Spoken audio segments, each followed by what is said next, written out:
E hoje nós vamos falar sobre um tema muito importante. Você que está aí, aproveitou o feriado do dia 1º, Dia do Trabalhador. Hoje nós vamos, inclusive, aproveitar e conversar um pouco mais sobre esse assunto. O Dia do Trabalhador, nós sabemos que é uma grande conquista, uma conquista histórica. Todos nós precisamos daquele descanso, né? E esse feriado tem essa proposta também. Então espero que você tenha descansado, mas para quem é autônomo e trabalhou bastante, agora um final de semana, aproveita para sentar no sofá, pegar um café e ouvir o Pode Ler de hoje, assistir o Pode Ler e compartilhar aí com seus amigos, com a sua família, porque o tema de hoje, gente, é muito importante. Para você que é pai, para você que é mãe e precisa conhecer melhor sobre direitos da criança e adolescente. E para falar sobre o tema, eu tenho uma convidada muito especial e aproveitando inclusive que nós estamos aí pós-feriado do dia 1º, Dia do Trabalhador, vamos conversar hoje sobre trabalho infantil. Trabalho infantil é legal ou não? Bom, eu já adianto para você que não é legal. Então, bem-vinda ao Pode Ler, a juíza da Justiça do Trabalho, doutora Thaisa Magalhães. Muito obrigada por aceitar o convite e participar aqui conosco. Eu que agradeço o convite, é uma honra, sobretudo participar de uma iniciativa tão bacana que eu já sou apaixonada pelo nome, Pode Ler. Quem é do ramo do direito não pode ter esse receio, tem que gostar de ler, né, doutora? Exatamente, é obrigatório. Doutora Thaisa, aproveitando, eu sei que a senhora é uma juíza, uma referência no tema trabalho infantil, combate ao trabalho infantil e também tem uma carreira de sucesso, tem aí muito a acrescentar, mas para quem está nos assistindo, eu gostaria que a senhora falasse um pouquinho sobre a sua trajetória, sobre a sua história de vida. Eu sei que a senhora é nordestina como eu, assim, já, gente, pensa, nordestino, né? Já tem aí uma conexão. Advogada também, né? Hoje juíza. Mas quem está em casa, com certeza deve ter a curiosidade de saber um pouco mais sobre a história da senhora. Pois bem, eu sou baiana, soteropolitana, meu sotaque, mesmo estando aqui em Campinas desde 2014, acho que não me deixa mentir. E desde pequeno eu sonho em ser juíza. Desde o 4º ano, na época, 4ª série, né, que eu sempre respondia, eu quero ser juíza. E hoje que eu concretizei, né, esse sonho, quando eu encontro jovens, adolescentes, nesses projetos, né, do GEA, eu sempre falo isso, olha, para chegar até aqui, eu tive que percorrer alguns degraus. Então, não bastava sonhar lá quando era criança, eu não conseguiria me transportar para o dia de hoje. Mas então, com muito estudo, com muito investimento na educação, que para mim é o que vai finalmente salvar o Brasil, né, eu estudei bastante, fiz universidade, a faculdade de Direito, né, na UFBA, e justamente por ser faculdade pública eu tinha muito receio das greves, né, as famigeradas greves. Então eu comecei a estudar para concurso. Mas antes de chegar nesse ponto, eu estagiava. Então eu tinha aquela noção de que a gente tem que tentar extrair o melhor de todo mundo. Aprender bastante. Então eu estagiei num escritório de advocacia por 2 anos de renome em Salvador, estagiei na Justiça Federal, estagiei no SAJU, que é um serviço de atendimento jurídico à comunidade, que eu acho muito interessante, porque desde aquela época eu tinha essa impressão muito forte dentro de mim, que a universidade ela tem que se aproximar da comunidade. Então, se a sociedade paga meus estudos, nada melhor do que eu tentar devolver, né, prestando serviços jurídicos ali no âmbito da faculdade. Participava, por exemplo, de um projeto chamado Eleitor do Futuro. Uma juíza federal nos levava para escolas públicas em bairros periféricos para a gente falar sobre cidadania. A gente levava um lanchinho para as crianças, adolescentes e falávamos sobre cidadania, sobre o que é ser eleitor, e levava a Constituição para ler para as crianças, para os adolescentes, e me remonta muito ao meu momento atual, né, que sou juíza do trabalho, mas também coordenadora do GEA. Bom, me formei, advoguei por curto período, por 1 ano, mas que também foi muito importante na minha formação, e ainda depois de formada, antes de me formar, aliás, eu passei para o INSS. Eu fui servidora por 3 anos do INSS, a Agência de Atendimento à Demanda Judicial, que acumulei também muito conhecimento nessa área, que me auxilia, né, hoje como juíza do trabalho. É que eu falo para as crianças e adolescentes, olha, é degrau. Eu não poderia chegar até aqui sem tantas instituições, tantas pessoas me ensinando. Aí me formei, advoguei por 1 ano e depois passei como técnica do TRT da Bahia. Foram 5 anos, atuei como assistente de juiz, assistente de desembargador e fui acumulando os conhecimentos, de modo assim, que quando resolvi parar para estudar mesmo, não, agora eu quero realizar meu sonho. Em 1 ano eu estava aprovada aqui em Campinas. Nossa. E aí tomei posse em 2014, já aí tem essa caminhada, né, de quase 11 anos. E às vezes quem nos assiste pensa assim, gente, juiz, uau, é algo muito difícil, inalcançável. Não, na verdade tem uma trajetória, tem um caminho a percorrer, e quando a pessoa tem isso como um sonho e ela está decidida, é possível, é um sonho que é possível tornar realidade, né? E cada um tem sua trajetória. Então, eu lembro que eu encontrava colegas concurseiros, que a gente chama nesse meio, que levaram 10 anos para aprovação, levaram 5 anos para aprovação. Eu, como tinha essa bagagem de estudos, de trabalhos diversos, e tenho essa visão mesmo de tentar ali sugar tudo, de toda a situação, eu acho que isso me contribuiu, né, para a aprovação mais rápida. E também o entorno que eu estava num gabinete com o desembargador Alcino Felizola, em que vários colegas estavam também querendo ser juízes. A primeira passou, que foi a Mariela, no Rio de Janeiro, na sequência. Eu passei aqui em Campinas, o meu colega André passou em Minas, minha colega Adélia passou em Belém, já está aqui na 15ª região também. Então, esse ambiente, né, de estudo, de convicção, o desejo, o estudo, leva realmente onde a gente quer chegar. Claro que a gente não pode esquecer que a gente mora num país desigual. Sim. Então, muitas das vezes, não basta querer muito, ter esse sonho, essa vocação. Tem questões estruturais que podem impedir ou, no mínimo, dificultar bastante, né, que a pessoa chegue até aqui. Mas, efetivamente, é possível desde que a pessoa tenha essa vocação, essa vontade, estude e aproveite as oportunidades. É verdade, não podemos deixar passar a oportunidade. E falando até para adolescente, que eu amo falar com adolescentes e até em trabalhos voluntários, o quanto é importante a companhia, porque a senhora está falando aí, eu estava num grupo em que todo mundo tinha esse mesmo objetivo. Então, às vezes, os adolescentes, eles até têm um sonho de futuro, de profissão, e acabam se desvirtuando por uma má influência de uma amizade também, tem isso, né? Não deixar isso influenciar a ponto de te tirar do teu objetivo, né? E aí, quando você se alia a pessoas que vão colaborar nesse propósito, acaba se efetivando até mais rápido. Nossa, é fato. Assim, a gente tem o papel do Estado, que deve garantir políticas públicas que incentivem, que fomentem, né, a educação. Ok. A gente tem o papel da família, que é importantíssimo. Os valores base são transmitidos pela família. E dentro da escola tem as primeiras amizades. Se eventualmente aquele adolescente está numa amizade que não tem essa mesma visão de mundo, essa perspectiva, isso efetivamente vai prejudicá-lo.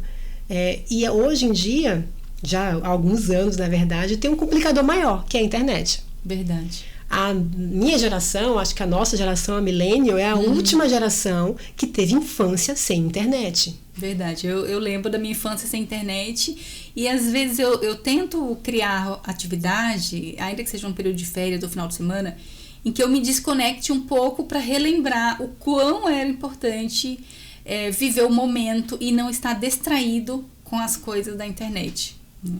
Porque hoje eu vejo o quanto isso traz muito malefício para a vida dos adolescentes. E criança já está com o celular na mão, se distraindo. E isso é uma coisa que tem impactado negativamente no desenvolvimento e no foco das pessoas, né? Para além dos riscos da exposição, né, de uma criança ou adolescente na internet, que a gente pode tratar depois, né? Afinal de contas, 18 de maio está se aproximando do Dia Mundial de Combate ao Abuso e Exploração Infantil. Tem uma questão que é de dificuldade de desenvolvimento de habilidades que vão ser necessárias no mercado de trabalho. Então, hoje, o jovem ele está acostumado a conversar pelo WhatsApp com a linguagem muito simples, muito encurtada. Muito abreviada. Muito abreviada. Está acostumado, de repente, com vídeos muito curtos, com emojis. E no mercado de trabalho, ele vai ter que ter relações interpessoais, ele vai ter que se comunicar. e não tem mais treinamento para isso. Sim. Então é muito importante que aí sim a família fique atenta. Claro que as escolas também podem trabalhar essa temática, mas é muito importante que a família fique atenta a isso, o tempo de exposição, incentivar que o jovem, e são coisas pequenas, a gente vai levar o adolescente ao médico, permita que seu filho adolescente verbalize ao médico, né? Olha, eu estou sentindo tais e tais sintomas. São pequenas coisas. Atender um telefonema, ninguém mais sabe como atender um telefonema, até porque a gente evita achando que é algum telemarketing, né? Mas é muito importante fomentar isso, porque isso vai fazer diferença lá na frente. É verdade. Eu lembro na época que eu morei num sítio até 14 anos de idade. Aos 14 eu saí para ir estudar ensino médio em outra cidade, que era próximo do sítio onde nós morávamos. E foi desafiador para o meu pai, imagine, para minha mãe, deixar eu sair de casa, mas era necessário para que eu pudesse continuar os estudos. E aos finais de semana, eu gostava de fazer cursinho. E aí eu fui fazer um cursinho que era justamente para aprender o formalismo necessário para atender um telefone, para ser uma recepcionista. E hoje, as pessoas, como a senhora mesmo falou, nem sequer ligam uma para outra. Quando alguém liga, ai meu Deus, aconteceu alguma coisa grave, a pessoa está me ligando. A mania que nós temos é uma outra realidade de falar tudo pelo WhatsApp de forma objetiva, abreviada e com emoji. Hoje Sim. É essa a realidade, até para os adultos, quanto mais para essa nova geração que já nasceu nesse momento, já nasceu com essa realidade, né, que não tem outra referência, muitas das vezes. Então, eu imagino que seja ainda mais desafiador para eles, né? Ainda mais desafiador. E aí eles ficam ainda mais vulneráveis a possíveis violação de direitos, né? Sim. E entre o nosso papel enquanto integrantes do Poder Judiciário, defensores da lei, né, o advogado, o juiz, o poder público, de promover formações, de promover orientação, de promover ações que traga o adolescente, a família, para essa consciência de conhecer para poder proteger. Eu sempre falo que não tem como a gente proteger se a gente não conhece o que a pessoa tem direito, né? E hoje, até aproveitando que a gente vem de um momento, de um feriado do dia 1º de maio, que é o Dia do Trabalho, hoje eu gostei muito, e a senhora se dispôs a vir falar um pouco sobre o trabalho do GE, o trabalho da senhora na Justiça do Trabalho, porque existe o trabalho infantil, que é uma realidade que a gente sabe que não é legal, ou seja, é ilegal. E talvez quem está nos assistindo e esteja em qualquer lugar do país, e aí nós temos, a depender do local, realidades totalmente diferentes. Eu tive a oportunidade de viajar esses dias para uma cidade do Nordeste, em que o trabalho infantil ali, eu vi muitas crianças na rua trabalhando, e é uma coisa tipo normal. Não era visto ali naquele momento, naquele ambiente, naquela comunidade, como algo que deveria ser combatido. E é muito triste, porque eu falo, na minha infância, a gente passou por isso, por uma necessidade de ter que começar a trabalhar muito cedo para ajudar em casa. Era visto até como a filha exemplar, porque trabalha para ajudar os pais. A gente tem isso muito, principalmente em alguns lugares ainda que não é tão desenvolvido, que não tem tantas oportunidades, que às vezes isso é meio que natural. É natural o filho, a filha começa a trabalhar mais cedo. E aí surgem muitas dúvidas que eu acho que a gente poderia esclarecer hoje, não pode ler, sobre, primeiramente, talvez, a partir de que idade a gente pode dizer que o trabalho é legal, né? Que o pai, a mãe pode ficar tranquilo que aquilo não será considerado um trabalho infantil, que ele não será responsabilizado, porque o pai e a mãe têm essa responsabilidade sobre os filhos. Então, a partir de que momento seria legal esse trabalho dos adolescentes? Eu vou tentar trazer um pouquinho antes a minha resposta. Tá bom. Para a origem do trabalho infantil no Brasil. O trabalho infantil no Brasil, ele nasce com a escravidão. E isso a gente tem o reflexo até hoje. Não à toa que 65% dos trabalhadores infantis são declarados pardos ou pretos, da raça negra, portanto. E há um recorte de gênero também. Nós temos 63% dos trabalhadores infantis de meninos. Mas, quando é trabalho infantil doméstico, isso se inverte. que aí também tem a marca da questão de gênero relacionada ao machismo estrutural. O dever do cuidado acaba recaindo mais em relação às mulheres. Então, a maioria esmagadora é de meninas. E tem o trabalho infantil também, tem a marca da classe, muito grande. Por quê? A gente fala muito na romantização do trabalho infantil. Os mitos que a gente chama, né? Melhor trabalhar do que estar incorrendo em algum ato infracional. No popular se fala, melhor trabalhar do que roubar, né? Do que estar traficando. Mas vamos falar assim, já que adolescentes não podem, né, praticar crimes, mas atos infracionais, vamos colocar de maneira mais técnica. Isso tudo é romantização muito prejudicial, mas que decorre dessas origens. Até a década de 30, nós tínhamos o Código de Menores. Olha a expressão menor.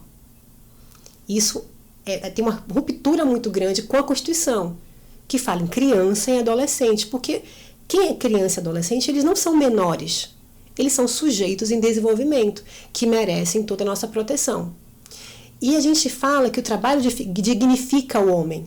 A gente tem o 1º de maio, que é uma data emblemática que se relaciona a uma luta histórica muito grande, e inclusive é um evento, né, de uma greve que envolveu 340 mil trabalhadores norte-americanos que lutavam para reduzir a carga horária de 16 horas para 8. Veja que hoje a gente está tendo a discussão no Brasil sobre a escala de 6x1. Então, até hoje, a classe trabalhadora ainda está lutando para ter uma dignidade mínima. Porque o trabalho, ele dignifica o homem. Mas é o homem adulto. O homem e a mulher adulto. E é o trabalho decente, não é exploração. Então, como que eu posso pegar essa criança, esse adolescente, que é um ser em formação, a quem devemos toda a proteção, e lançar no mercado de trabalho, que é um ambiente que pode ser adoecedor física e emocionalmente também. Então, não dá.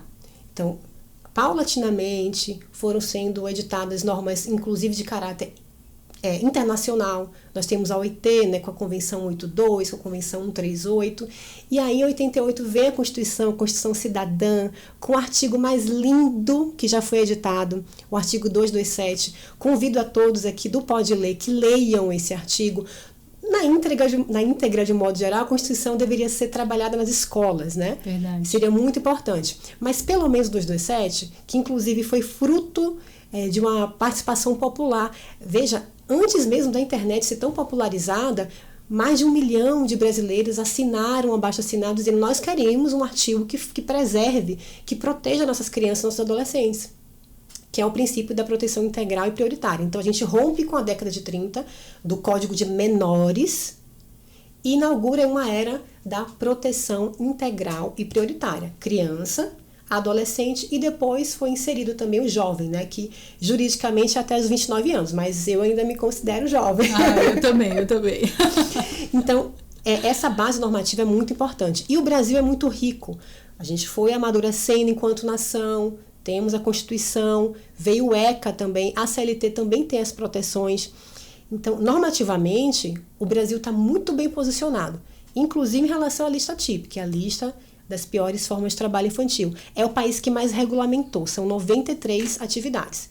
Então, vamos lá, já fiz uma bela viagem e agora eu vou responder objetivamente. A Constituição fala que o trabalho é lícito a partir dos 16 anos, salvo em condições insalubres, periculosas e também incluídas na lista TIP. E a partir dos 14 anos, você pode ser inserido como aprendiz. Então, tem esse Instituto da Aprendizagem Profissionalizante, que é regulado por lei, que tem todas as diretrizes, que é muito importante para inserir esse adolescente, sobretudo o vulnerável, de uma maneira metódica, respeitosa, que exige frequência escolar. No melhor dos mundos, o ideal seria que a criança, o adolescente, ficasse o tempo inteiro em escola, fazendo atividades lúdicas no contraturno, um futebol, um teatro, algo que desenvolva, porque é um momento de desenvolvimento, é um momento de formação.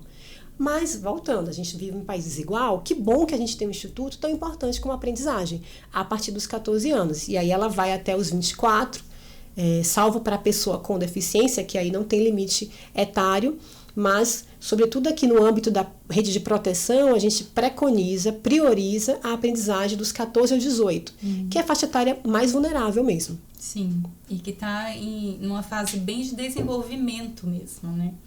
E, inclusive, o que a gente observa que o objetivo maior nessa faixa etária não é o obter renda, porque às vezes a família, como a senhora colocou, que está numa classe social menos favorecida, vê aquela oportunidade de jovem aprendiz como uma forma de uma renda adicional para casa. Mas a própria ECA, o Estatuto do Direito da Criança e Adolescente, fala que o que se prioriza é o desenvolvimento pessoal e profissional em relação à produtividade daquele adolescente. Então, é uma fase em que a gente precisa fomentar o desenvolvimento, a capacitação, e não uma exploração, porque em nem hipótese alguma é admitido qualquer trabalho que coloque em risco o adolescente, né? O jovem. E a senhora falou aí de um artigo, que eu também é o meu artigo preferido, inclusive acho que foi o artigo que eu coloquei na antecapa aqui do meu livro. Eu até coloquei, tem no ECA, tá repetido no ECA, mas ele tá aqui na capa do livro também, para quem tá em casa. Esse livro aqui, Toda Criança Precisa de um Herói, um livro que eu escrevi de uma experiência, de um trabalho no processo de escolha dos conselheiros tutelares aqui de Campinas. Ele tem uma vasta legislação, inclusive o ECA, que é de leitura obrigatória. Eu falo, gente, se você é pai, se você é mãe, você precisa conhecer os direitos do seu filho, para melhor protegê-lo, para melhor inserir ali no mercado de trabalho, para fazer valer o acesso à educação, acesso à saúde, acesso ao esporte, ao lazer e a vários outros direitos previstos na Constituição Federal, que é o artigo que a senhora falou, o artigo 227. Então, eu acho que valeria até a leitura aqui desse artigo.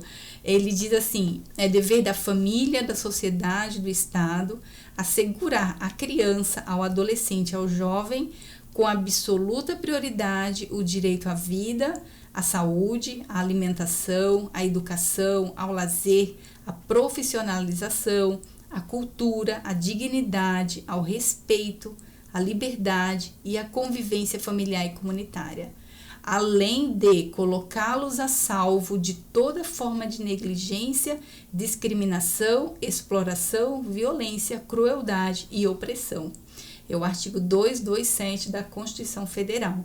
E esse artigo, inclusive, ele está replicado no artigo 4º do ECA, que é o Estatuto dos Direitos da Criança e do Adolescente. É engraçado quando a senhora falou aí da Código de Menor, que eu nasci em 91. E o ECA, que é o Estatuto, foi publicado em 92. Então, mas a Constituição é de 88. Então, eu estou aí na transição entre o Código de Menor, mas já era a Constituição Cidadã. E é uma outra realidade em termos de garantia, de proteção, de previsão de direitos, que para a gente poder efetivar, a gente precisa conhecer, né? Esse é o primeiro passo.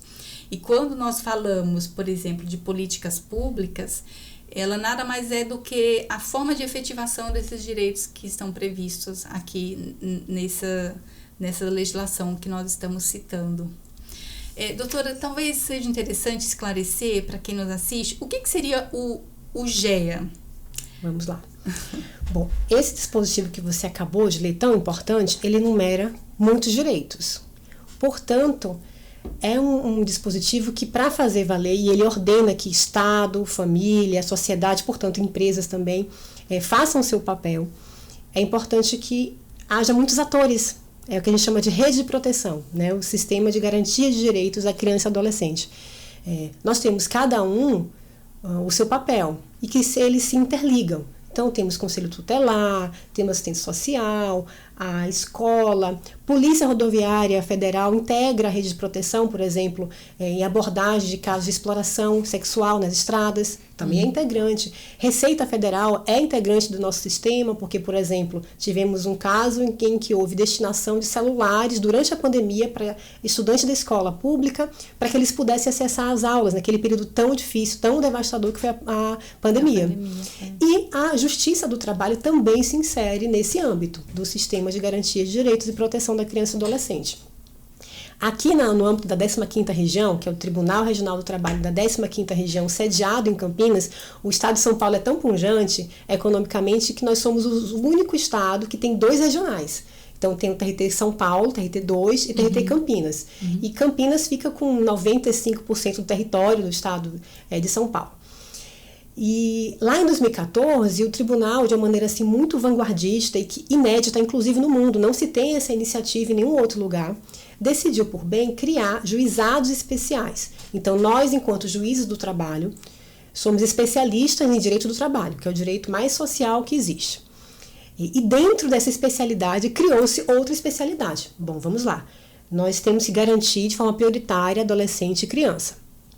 Quando essas crianças e adolescentes estão envolvidos em trabalho, que a gente chama de trabalho infantil, eles podem demandar o judiciário, né? De repente para reconhecer um vínculo, pode ter acidente. A adolescente se acidenta 6 vezes mais do que o adulto. Então, muitas vezes entra com ação em relação ao acidente do trabalho, entra com ação quanto a assédio moral, assédio sexual. Então, tudo isso vai para o Poder Judiciário. E a 15ª Região pensou, por que não criar juizados? Então foram criados 10, 8 nas nossas circunscrições, nas nossas sedes de circunscrição. Então temos GEA, Ribeirão Preto, Campinas, Bauru, Presidente Prudente, são 8, e mais Fernandópolis e Franca. Então toda demanda trabalhista que envolva trabalhadores que começaram a atuar antes dos 18 anos de idade, lembrando, não falo menor, trabalhadores que entraram precocemente no mercado de trabalho, adolescentes que começaram a trabalhar, enfim, não se usa mais o menor. Ações civis públicas, por exemplo, ajuizadas pelo Ministério Público do Trabalho, que é outro grande integrante da rede de apoio, para discutir cota de aprendizagem, né, que deve ser cumprida pela empresa, dano moral coletivo decorrente do descumprimento dessa cota. Quando o auditor fiscal do trabalho tem uma notícia, por exemplo, que há um trabalho infantil doméstico, pelo princípio da inviolabilidade do domicílio, ele não pode simplesmente invadir a casa de alguém. Então ele tem que pedir autorização. Vai pedir para quem? Para o GE respectivo. Basicamente, normativamente, são essas nossas atribuições judiciais. Mas pensando para além, né, de dentro de gabinete, de processo, tem atividade extrajudicial, que é o que me trouxe aqui, por exemplo. Então, os GEAs estão envolvidos em inúmeros projetos de combate ao trabalho infantil, de estímulo à aprendizagem também. Então, convocar audiência pública, ou audiência coletiva, ao lado do MPT, ao lado do auditor fiscal do trabalho, para alavancar a aprendizagem, participar de seminários, de congressos, a visitação às escolas, eu adoro, é a parte que eu mais gosto, e também receber. A gente tem um projeto chamado Visitando a Justiça do Trabalho, o GEA. Então, eu recebo os adolescentes ou os jovens, já fiz também com a Fundação Casa, mas nesse caso foi telepresencial, foi a época da pandemia ainda. Então, eu distribuo roteirinhos de um processo, né, fictício, digamos assim, eles treinam, e lá no ambiente da minha sala de audiência, eu pego a toga, então vai ter o juiz vai usar a toga, vai sentar no ambiente real, e eles vão fazendo a audiência. Eu vou circulando entre eles para dar alguma orientação, às vezes a coisa não sai, fica meio nervoso, mas eu vou orientando, e é muito bacana. Antes eu faço toda a explicação do que é o Poder Judiciário, qual é a atuação da magistratura, então isso é muito bacana, porque amplia, né, a visão daquele adolescente, inclusive para a carreira jurídica. Ele pode até não ter essa vocação, mas no mínimo ele vai ter alguns conhecimentos básicos ali. E tem um outro fator que é a aprendizagem social. Hoje o nosso tribunal da 15ª Região, que, como eu falei, de forma pioneira criou os GEAs e que já tem uma replicação no TRT do Espírito Santo, salvo engano, ano passado. Eles também criaram um GEA inspirados aqui na 15ª Região. E eu falo com muito orgulho, porque a gente, às vezes, brasileiro, tem uma mania, né, de não, temos que falar, olha, é uma iniciativa brasileira que está sendo reconhecida como uma política judiciária muito importante de combate ao trabalho infantil. E o tribunal foi além. Então, hoje nós somos concedentes da aprendizagem. Então, empresas que têm alguma dificuldade prática ou teórica, por exemplo, eu só tenho trabalho que envolve insalubridade, periculosidade, ou então a minha empresa só abre no horário noturno, que é vedado para quem tem menos de 18 anos. Pois bem, você pode cumprir sua cota. E a parte prática vai ser feita no nosso âmbito, no nosso tribunal. Então, já tivemos a primeira turma de aprendizes no tribunal mesmo. Já estamos na segunda turma e agora é uma turma que tem parte está no tribunal e parte está nas varas do trabalho de Campinas. E antes disso já temos a experiência do GE Ribeirão Preto, que desde 2018 já acolhe aprendizes. Então tem um ramo muito grande de atuação que é importantíssimo, que essa interlocução com a sociedade, a interlocução com os municípios é muito importante. Tem um projeto que eu sou apaixonada, que é do concurso multicultural. Então a gente chama os municípios, apresenta a ideia e se lança nas escolas públicas um edital. E aí o município pode entender, olha, vamos colocar categoria música, dança, retrato, redação, enfim. Tem as pessoas que vão fazer a comissão de jurados. Então, o tema trabalho infantil é lançado dentro das escolas, tem as oficinas, as crianças e adolescentes vão trabalhar nesse tema, vão colocar no papel naquele projeto, vão submeter à comissão e ao final tem um grande momento com a família, que vai ter premiação, e aí entra o CMDCA, por exemplo, que pode contribuir com a premiação. Então, a Justiça do Trabalho, para além da atuação dentro do processo, pode contribuir fomentando, né, incentivando as políticas públicas ou criando projetos que são pequenos, como o meu da visitação, mas que também tem um potencial, né, de contribuição. Sim, nossa, que trabalho maravilhoso e amplo. Às vezes a pessoa pensa, o juiz é aquela pessoa que vai sentar e vai decidir, vai fazer audiência, e não sabe o que existe de amplitude de atuação relacionada à profissão ali, ao objetivo daquela vara, né? A senhora falou aí da visitação. Às vezes a gente acha que é o menor, assim, em todo esse universo de atuação, que talvez seja o mais simples e o menor das ações. Mas, na verdade, traz um impacto tão grande para aquele adolescente que recebe, a juíza veio na minha escola, eu participei de uma audiência, simulação. Eu lembro de uma experiência que foi muito bacana, que eu fui na Fundação, eu gosto bastante também de ir em presídio e Fundação Casa, fazer trabalho voluntário. Então hoje eu fui num presídio de pais que não estavam presos em prisão civil por não pagamento da pensão alimentícia. E aí fui fazer toda uma conscientização sobre o porquê, né, do pagamento da pensão alimentícia, e foi muito, muito boa a experiência. Mas também fui numa Fundação Casa, que aí são os adolescentes infratores que estão lá cumprindo medida e também tá aproveitando aquele tempo ali, porque a instituição tem esse dever de promover o desenvolvimento mesmo, eles estando ali passando cumprimento de uma medida. E daí a proposta para eles era, eu levei um livro, e a proposta é que eles pudessem planejar qual história eles iriam escrever da vida deles, né? E aí foi um momento reflexivo muito legal, em que cada um pôde se transportar daquela realidade que ele estava e projetar um futuro. Então é isso que a gente quer mostrar para os adolescentes, que para além aquele ato, de repente foi um ato infracional, que existe uma outra realidade que ele pode viver. E nós temos que ser os grandes incentivadores deles, porque eles não vão ter outra referência se não for o pai, a mãe, quem está ali no dia a dia, cuidando deles, né? Então, é muito bacana esse trabalho de ir na escola, de ir na Fundação Casa, de ir numa palestra para adolescentes que está ali concluindo um curso. Para a gente pode ser só mais uma agenda, né, que a gente é prazeroso, é gostoso, a gente se realiza, mas para eles tem realmente um impacto muito grande na vida deles. E essas são ações que contribuem para eliminar a romantização do trabalho infantil. Uhum. Porque a maioria das vezes as pessoas que já trabalharam, né, em idade inadequada respondem assim, mas eu estou vivo. Uhum. Eu comecei com 10 anos lá na roça, ou 13 anos no comércio, e eu não quero, e a Constituição não deixa, desejar que tenhamos um Brasil de sobreviventes. Uhum. Temos que ter pessoas e a gente tem que informação devidamente protegidas. Uhum. Então, ok, você sobreviveu, mas infelizmente eu tenho que contar que de 2010 para cá, mais de 250 crianças e adolescentes morreram trabalhando. Para essas 250, e há uma subnotificação muito grande. Uhum. Então, esses números certamente são muito maiores. A gente tem que ter em mente os casos de acidentes graves que sofrem essas crianças e adolescentes durante o trabalho. Fora a questão psicológica. Sim.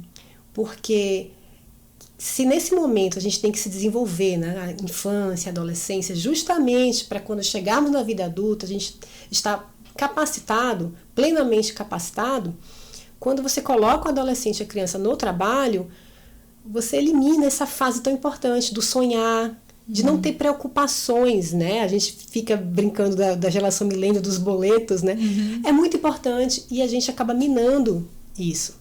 Então, temos que romper primeiro com o ciclo de pobreza, e aí é que vem políticas públicas que são importantes, sim, tem as políticas públicas variadas, inclusive.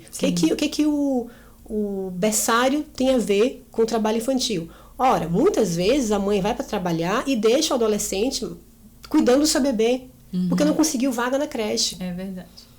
Isso não pode ser admitido. Então, tem que ter políticas de assistência social, claro, voltadas para aquela família. E tem que ser cuidado da família.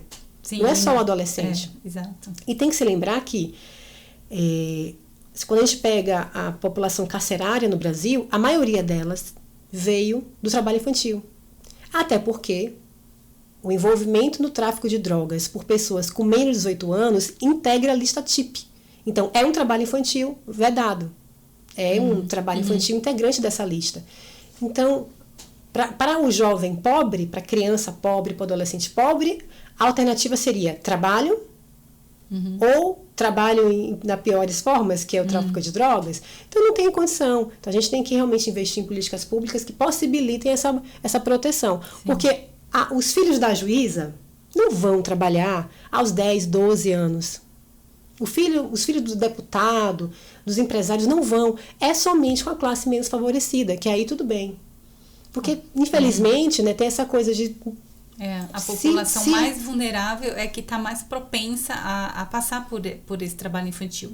Realmente... E aí fica preso no ciclo de pobreza. Porque se ele começa a trabalhar precocemente, ou ele vai evadir-se da escola, ou ele vai ter um desempenho muito ruim. E nessas duas circunstâncias, ele não vai conseguir uma boa colocação no mercado de trabalho, para poder ganhar mais. Sim. E não ganhando mais, ele vai continuar no subemprego, vai ter filhos que vão ter que ajudar na subsistência familiar. Isso é terrível. Isso não é projeto de nação. E a gente tem casos assim belíssimos, como Coreia do Sul, que em poucos anos investiram tanto em educação que já são inseridos nas grandes potências. Quando o Brasil perceber que não é simplesmente... que cada criança importa, cada adolescente individualmente importa, mas que essa é uma relação de sociedade e de nação, de crescimento de nação, porque a tecnologia 4.0 já chegou. Eu tenho que ter profissionais capacitados, que estudem para isso. Sim. E que, portanto, não se percam. Eu tenho demandas no GEA de adolescentes que perderam a visão, que perderam a vida, que foram... que passaram por exploração sexual. Então, assim, são muitas vidas importantes que se perdem individualmente, mas também com um projeto de nação. A gente não sabe. De repente, é um adolescente desse que ia fazer uma descoberta sensacional na ciência, que ia ser um grande político, um grande professor, um grande advogado, um grande poeta, e a gente perde essas vidas todas. E realmente não dá mais para ficar assim. São talentos desperdiçados no próprio berço, né? A senhora falou aí de casos, tem algum caso específico, assim, emblemático, que a senhora possa compartilhar? Assim, essa vivência eu sei que deve existir muitos, né? Em alguns processos, a gente até coloca assim, selo de interesse histórico, um selo douradinho. Nossa, no processo. Tem casos, por exemplo, que a gente percebe que a família está envolvida. Eu escuto muitas vezes nos processos assim, olha, mas foi a mãe que me procurou porque estava com receio de o filho ir para a marginalidade, eu estava ajudando. E o primeiro ponto que eu falo é, trabalho e ajuda não andam juntos, né? Trabalho tem que atrair a contraprestação, é o salário. Ajuda é o seguinte, financia um curso de língua, financia um curso de teatro, que seja, enfim, alguma habilidade que aquele adolescente demonstrou ter, que aflorou nele. Mas quer ajudar? É nesse sentido, é cultivando a educação. Então, ninguém ajuda ninguém dando trabalho, porque não é esmola, não é voluntariado. Tem regramento legal, inclusive.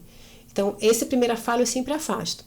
Mas às vezes eu vejo também, já na mesa de audiência, já ouvi o empregador falando: poxa, mas comecei a trabalhar com 12 anos. Aí eu falei: meu senhor, eu sinto muito que o Estado brasileiro tenha falhado com o senhor.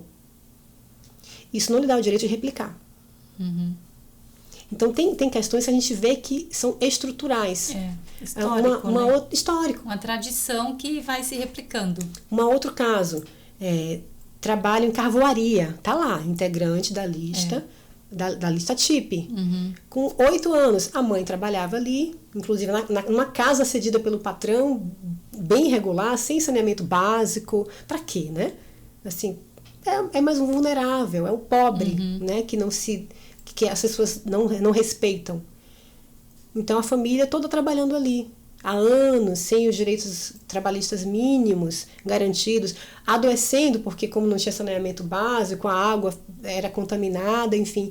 São violações de muitas ordens e que a gente vem sempre enfrentando nos processos e sabendo que a grande maioria não chega ao Poder Judiciário. Sim. Porque também as pessoas romantizam. É normal. Esquecem desse marco legal tão importante, né? Olha, 16 anos, e ainda se discute se essa seria a idade adequada. Mas ok, não sendo insalubre, periculoso e noturno, a partir de 16 anos pode. E a partir dos 14 a profissionalização, né? A aprendizagem. Então são muitas demandas que chegam, mas me entristece saber que a maioria não vai ter essa tutela do Estado. E eu acho que talvez seja também decepcionante aquele cuidado e aquela solução caso a caso, sabendo que é algo estrutural, como a senhora falou. Então, é como se a gente estivesse ali num trabalho que no senso popularmente falando, é enxugar gelo. A sensação é essa, que eu resolva esse caso, claro, cada caso importa, cada vida importa, mas se não houver uma mudança a nível assim de nação, então a gente não vai sair desse ciclo da pobreza, desse ciclo da exploração infantil e infelizmente a gente não avança enquanto Brasil, né? É realmente casos assim que nos entristece muito. Então a gente tem que correr, fazer o máximo que está ao nosso alcance para poder conseguir transformar uma vida por vez, né? Dentro da nossa possibilidade. E o trabalho infantil é uma mazela tão grande que ele está interrelacionado a outros problemas sociais. Se a gente pensar em trabalho análogo à escravidão, a maior parte dos trabalhadores resgatados iniciaram o labor enquanto crianças ou adolescentes. Como eu mencionei, a maioria das pessoas que estão encarceradas iniciaram o trabalho antes de 18 anos. Então, efetivamente, a gente tem que assumir essa responsabilidade enquanto nação de que, olha, temos que realmente proteger. Lá em 88, o Constituinte já falava isso e já passou da hora de colocarmos em prática, né? Sim, infelizmente a gente ainda não vê efetivamente essa aplicação. Não é uma realidade a nível nacional, né? A gente vem lutando e é uma luta que é minha, é da senhora enquanto Poder Judiciário, mas é de você, cidadão também que está em casa, que nos assiste, é de você pai, de você mãe. Primeiro de você entender, esse trabalho aqui eu preciso, não vai fazer bem para o meu filho, não vai fazer bem para minha filha. Se você já se identificou com o que nós estamos falando aqui, já é hora de repensar, porque nunca é tarde para você corrigir uma ação equivocada na educação do seu filho, na condução da sua família. Sempre há uma oportunidade de refazer o percurso. Então, é importante você conhecer mais sobre isso. Inclusive, nós temos no Estatuto dos Direitos da Criança e do Adolescente um capítulo exclusivo dedicado a esse tema, a profissionalização do adolescente. Então, é muito importante você depois, seja através deste livro, que você pode ter acesso, é gratuito esse livro, você pode encontrar nas bibliotecas aqui de Campinas, biblioteca pública, está disponível, mas também acessando o Google, baixa isso, acessa o site do Planalto e vai lá, Estatuto dos Direitos da Criança e do Adolescente, e procura ler, procura se informar, porque a falta de informação só nos faz aceitar aquilo que é ilegal, mas às vezes a gente nem sabe, né? Às vezes a gente acha que é comum, é normal, porque todo mundo faz, então qual o problema de eu fazer, né? Então, precisamos nos informar cada vez mais. E é importante a mobilização e a denúncia também. Sim. Política pública é feita com base em dados. Você, inclusive, sabe muito mais do que eu, que isso integra apenas o Poder Judiciário. Se as pessoas denunciam um pouco, sim, de repente aquele ente entende que, e como o Brasil é desigual, como o Brasil tem muitas demandas sociais, aquele ente pode entender, olha, eu vou então destinar essa verba para outro tipo de política, não tem necessidade de criar um projeto, um programa, enfim, voltado a combater o trabalho infantil. Ou então cria, mas não cria na dimensão exata. Por isso que é muito importante, inclusive, em alguns municípios isso é feito, passar o questionário nas escolas públicas. Porque a gente fala muito em protagonismo, né, das crianças, dos adolescentes, então é muito importante que nós os consultemos sobre isso.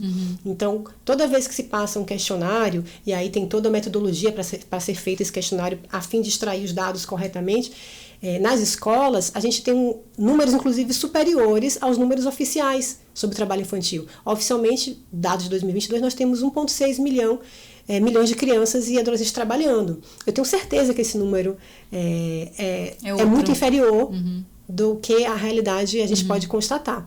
Então, o Disque 100 está à disposição para fazer as denúncias.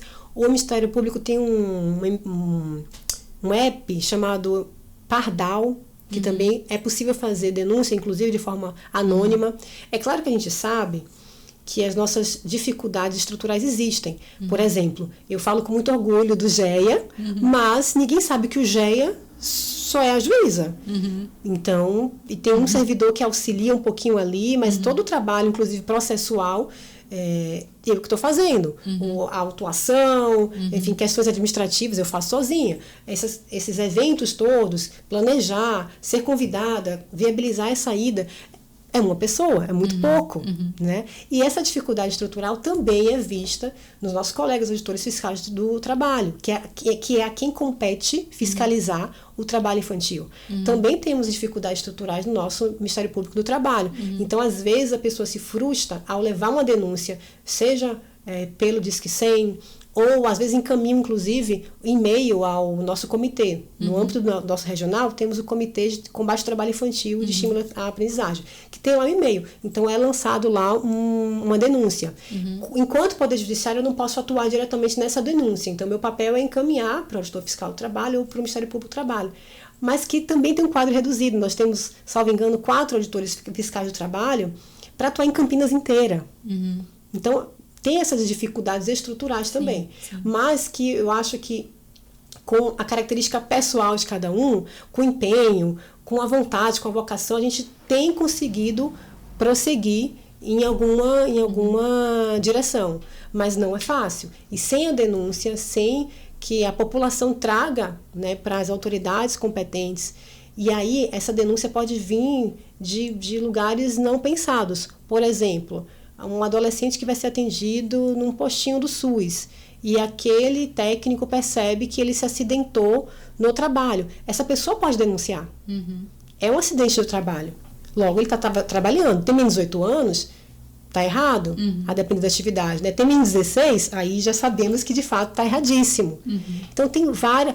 A professora, eu sei que nossos professores são assoberbados, e agora com a escola integral, né, que ainda está tentando, né, uma execução plena, é muito difícil para eles, mas certamente o professor sabe quem é o seu adolescente que está trabalhando. Ele também pode ser um agente construtor dessa saída. Então, precisa realmente ter uma comoção e cada vez mais iniciativas como essa, que a gente tem essa temática aqui sendo levada ao público, é muito importante. Sim, a gente precisa se envolver na causa, entender que é nossa responsabilidade, né? E, doutora, eu sei que acho que a gente já está com um tempinho chegando aqui no final do nosso Pode Ler de hoje. Eu vi que a senhora trouxe alguns folders aqui. A senhora quer falar um pouco sobre eles? É do próprio GEA? Aqui existe o Programa de Combate ao Trabalho Infantil, né, do TST, de Estímulo à Aprendizagem. E a gente recebe os materiais ou o orçamento para providenciar algum tipo de material para trabalhar nas escolas, para trabalhar nos eventos. E esse aqui é um material muito bacana, que tem 50 perguntas e respostas, de fácil leitura, então tem também, né, uma ilustração bacana.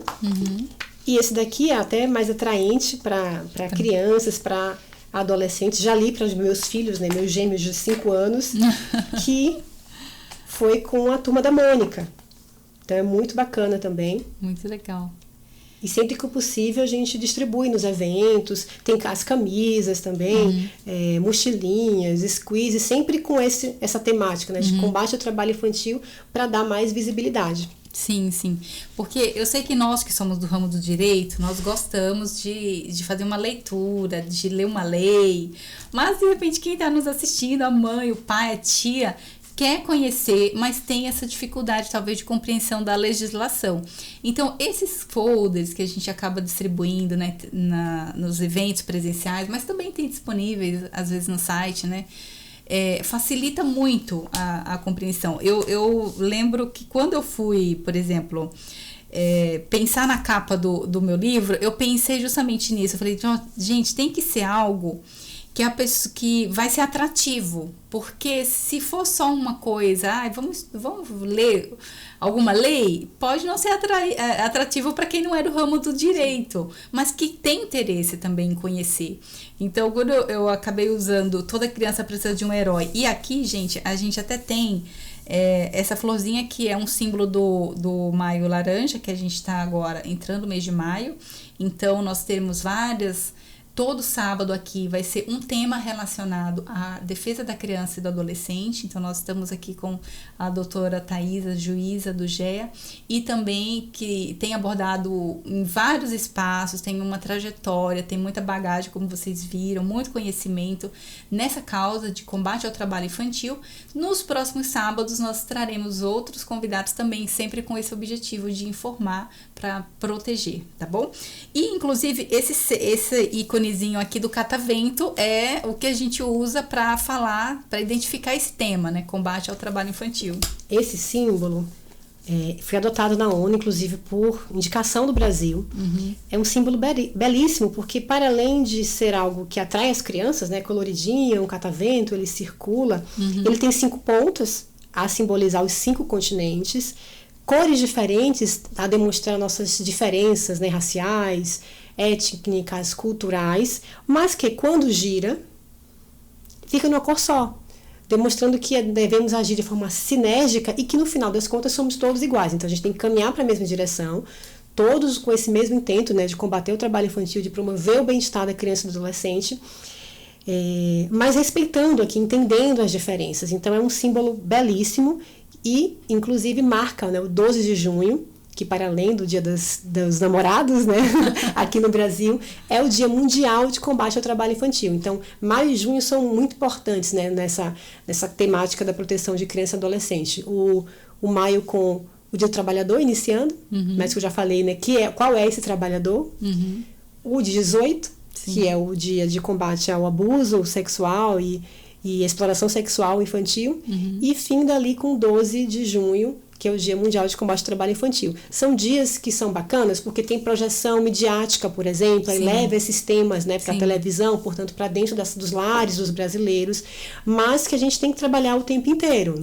Né? Não são datas para a gente pensar e fechar os olhos. Não, é uma temática que é muito importante para todos nós. Todo dia é 18 de maio e todo dia é 12 de junho, né? Esse tem que ser o nosso lema, nós temos isso em mente. Vamos projetar então a indicação de leitura de hoje, para que você que está em casa possa, inclusive agora nós estamos na próxima semana, já Dia das Mães, então mãezinha que nos assiste, olha, a indicação de leitura dessa semana é ali este livro, Toda Criança Precisa de um Herói.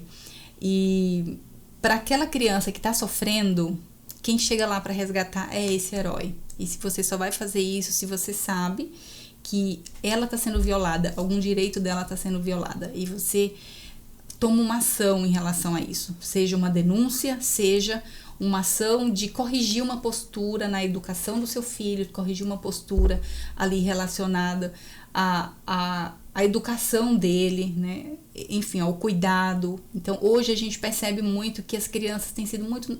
A negligência é um índice altíssimo, às vezes a própria negligência dentro de casa, a gente percebe o aumento do índice de violação de direitos por negligência. Então, é uma correção que precisa acontecer no dia a dia da mãe, do pai, de quem cuida, de quem é o responsável daquela criança ou daquele adolescente, tá bom? Então, pra gente encerrar, doutora, gostaria que a senhora fizesse suas considerações finais.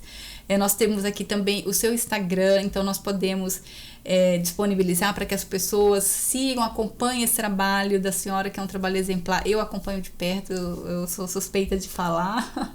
Recomendo que todos sigam a senhora e possa entender mais sobre o papel da Justiça do Trabalho e do GEA nesse tema tão importante.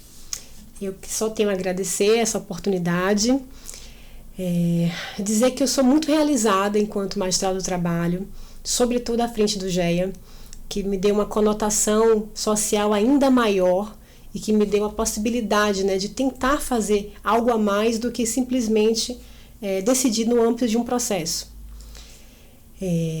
O Instagram eu criei basicamente porque às vezes, né, nesses eventos, aí vem um adolescente, conversa, enfim, atores mesmo da rede de proteção, e como meu nome é um pouco diferente, Thaisa, e eu tenho um perfil pessoal, mas que é fechado, porque eu tenho filhos pequenos, eu tenho muito esse cuidado, né, da veiculação da imagem dos meus filhos na internet, as pessoas acabam adicionando, e eu falei, bom, então é melhor colocar um nome com meu nome, Thaisa GEA Campinas, e ali eu coloco, né, meu dia a dia enquanto coordenadora do GEA, que é acumulado. Então, às vezes eu demoro de postar, não é porque eu não estou nada a fazer.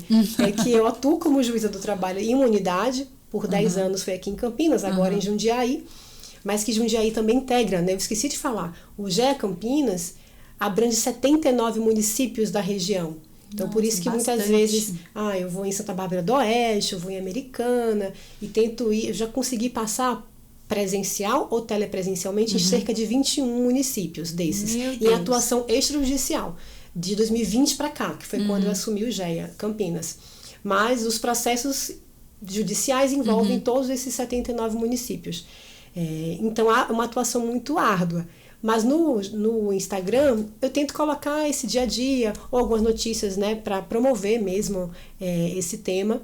E tem sido bacana também, um ambiente de troca. Muita gente às vezes até procura para se disponibilizar, professores, para levar essa temática nas escolas. Então é um meio também de comunicação da causa. Outros colegas também têm, o GEA Bauru tem o seu próprio Instagram, o GEA Ribeirão Preto tem o próprio Instagram. O meu, eu coloquei meu nome só por essa questão peculiar, particular de diferenciação mesmo. Entendi. Mas eu sou muito feliz por realmente estar à frente, e é um trabalho que é institucional. Então, Thaisa não é o GEA, em algum momento, assim como tivemos o Carlos, a Camila, em algum outro momento vai vir um outro coordenador ou outra coordenadora para o GEA, mas o mais importante é que isso já está muito bem firmado institucionalmente. Então, que essas ações continuem, que a gente consiga, né, contribuir de algum modo para a erradicação do trabalho infantil, para estimular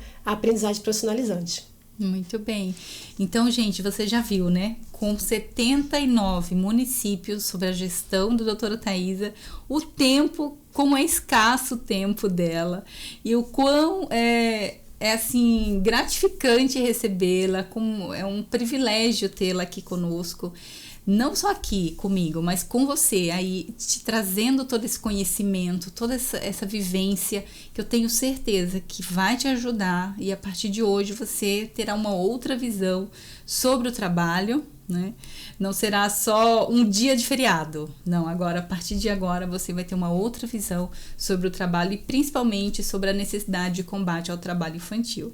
Então, quero encerrar, doutora, muito obrigada pela presença da senhora, novamente, sou muito prestigiada por tê-la aqui. Seguimos juntas nessa causa, em outros encontros, em outros espaços. E para você que está aqui nos assistindo, eu vou deixar, então, finalizando esse Pode Ler de hoje, o convite para o nosso encontro presencial do Café com Leitura, que é dia 10 de maio. Inclusive, apesar da agenda, é claro que a doutora Taída é mais do que convidada especial para esse encontro. Uma vez no mês eu reúno um grupo para a gente poder dialogar e fazer uma leitura, junto com um cafezinho, aquele momento de descontrair um pouco, fazer um encontro de mulheres. Então, em maio, será dia 10 de maio, às 15 horas aqui em Campinas. Então, quem está nos assistindo, inclusive, pode ler o QR Code e falar se tem interesse ou não, e daí eu mando mais informações pelo WhatsApp sobre local e mais detalhes desse encontro. Será um prazer ter vocês aqui pessoalmente. Inclusive, todas as mulheres, normalmente é mais mulheres que vão nesses encontros, todas receberão o livro Toda Criança Precisa de um Herói, porque o nosso encontro será dia 10, no sábado, e o Dia das Mães já é dia 11. Então, eu já quero presentear as mães com o livro para que elas possam ler tudo que nós indicamos aqui e se qualificar ainda mais nesse tema. Parabéns pelas duas iniciativas, tanto pelo podcast quanto pelo Café com Leitura. E a gente precisa disso, né? De leitura e de conexão. Sim, de conexão, exatamente. A gente não faz nada sozinho, né? Temos que nos unir a outras pessoas que têm a mesma causa, que têm esse mesmo propósito. Então é isso, gente. Muito obrigada por ter vocês aqui hoje. Nós aguardamos vocês no próximo sábado às 15 horas no Pode Ler. Até lá!